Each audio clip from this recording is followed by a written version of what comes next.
സാധാരണ നമ്മുടെ കേക്കിൻ്റെ ഐറ്റംസൊക്കെ ഒന്നിച്ചാണ് കേട്ടോ പർച്ചേസ് ചെയ്യാറുള്ളത്.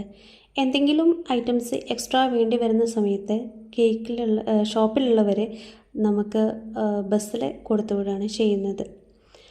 അപ്പോൾ ഈ കേക്കിൻ്റെ ഓർഡർ വന്നപ്പോൾ എൻ്റെ കയ്യിൽ ആവശ്യത്തിന് വൈറ്റ് ഫ്ലവേഴ്സ് ഉണ്ടായിരുന്നില്ല. തലേദിവസം ഞാൻ ഷോപ്പിൽ വിളിച്ചു പറഞ്ഞു, എനിക്ക് വൈറ്റ് ഫ്ലവേഴ്സ് വേണം ബസ്സിൽ കൊടുത്തു വിടാൻ. അങ്ങനെ കൊടുത്തു വിടേണ്ട ടൈം ഞാൻ പറഞ്ഞിട്ടുണ്ടായിരുന്നു. ആ ടൈം കഴിഞ്ഞിട്ടും കോൾ കാണാതിരുന്നപ്പോൾ ഞാൻ വിളിച്ചപ്പോൾ അപ്പോഴാണ് പറയുന്നത്, അയ്യോ മറന്നുപോയി, ഷോപ്പിൽ നല്ല തിരക്കായിരുന്നു. കുഴപ്പമില്ല, നാളെ ഞാനൊരു ഫംഗ്ഷന് പോകുന്നുണ്ട്, ഇന്ന് ഇറങ്ങുമ്പോൾ വിളിക്കാം, അപ്പം ഞാൻ ടൈം പറയാം, ആ ഒരു സമയത്ത് നിങ്ങൾ കൊടുത്തു വിട്ടാൽ മതി, ഞാൻ വഴിയിൽ നിന്ന് എടുത്തോളാം എന്ന് പറഞ്ഞു. അപ്പോൾ വീണ്ടും ഞാൻ വീട്ടിൽ നിന്ന് ഇറങ്ങി ഫംഗ്ഷന് അവിടെ എത്തിയൊരു കല്യാണമായിരുന്നു. ആ കല്യാണം കഴിഞ്ഞു. വീണ്ടും ഞാൻ വിളിച്ചു, ഇപ്പോൾ കൊടുത്തുവിടാം എന്ന് പറഞ്ഞു. ഫുഡൊക്കെ കഴിച്ച് കൈയൊക്കെ കഴുകി വീണ്ടും ഞാൻ വിളിച്ചു, കൊടുത്തു വിട്ടില്ല, ഇപ്പോൾ കൊടുത്തു വിടും വീണ്ടും. അങ്ങനെ ഒരു റിപ്ലൈ ആണ് കിട്ടിയത്. അങ്ങനെ ഞങ്ങൾ പിന്നെയും അവിടെ വെയിറ്റ് ചെയ്തു. പിന്നെയും കോള് കാണുന്നില്ല.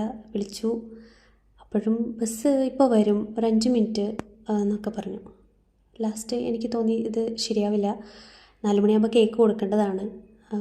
അപ്പം തന്നെ ഒരു 2 മണി ആയിട്ടുണ്ടായിരുന്നു. ഞാൻ പറഞ്ഞു, കേക്ക് നിങ്ങൾ സാധനം കൊടുത്തു വിടണ്ട, ഞാൻ അങ്ങോട്ട് വന്നെടുത്തോളാം.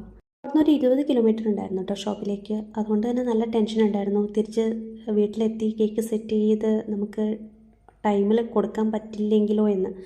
പക്ഷേ നമുക്ക് വേഗം തിരിച്ചെത്തി നമുക്ക് കേക്ക് കറക്റ്റ് ടൈമിൽ കസ്റ്റമർ പറഞ്ഞ സമയത്ത് തന്നെ കേക്ക് കൊടുക്കാൻ പറ്റി. അങ്ങനെ ഫുൾ വൈറ്റ് തീമിൽ ചെയ്ത ഒരു കേക്കായിരുന്നു കേട്ടോ.